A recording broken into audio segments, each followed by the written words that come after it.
বন্ধু টাকাগুলো ভাগ করবি না? তোরে মনটা চাই, এত টাকাটা কেন? ভাগাভাগি পরে করবো। এলাকার অবস্থা দেখতেছিস না, একটু চুপচাপ থাক, সময় মতো ভাগ পাই যাবি। আচ্ছা তুই টাকাগুলো রাখছিস কই?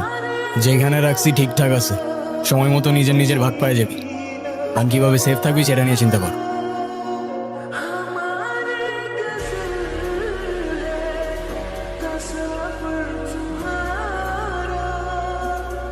অভিনব কৌশলে হেদায়েতপুর থেকে দুর্বৃত্তরা এটিএম বুথ ভেঙে লুট করেছে লক্ষ লক্ষ টাকা। একটি নয়, বরং একই রাতে পরপর 4টি বুথ ভেঙে টাকা লুট করেছে দুর্বৃত্ত। আচ্ছা আমরা যদি এলাকা ছেড়ে চলে যাই তাইলেই তার কোনো রিস্ক থাকে না। এলাকার এক পা বাইরে গেল, সন্ধ্যের তীরটা সবার আগে আমাদের দিকেই থাকবে। কিরে কি হয়েছে? আমার কিন্তু অনেক বুক কাঁপতাছে। সব চ্যানেল পত্রিকায় সব জায়গায় খালি একটাই নিউজ, আমরা যদি এখন ধরা পড়ে যাই আমরা এখন কি করবো? এই থামবি তোরা, এত ভয় লাগলে আগে বলতে পারস না?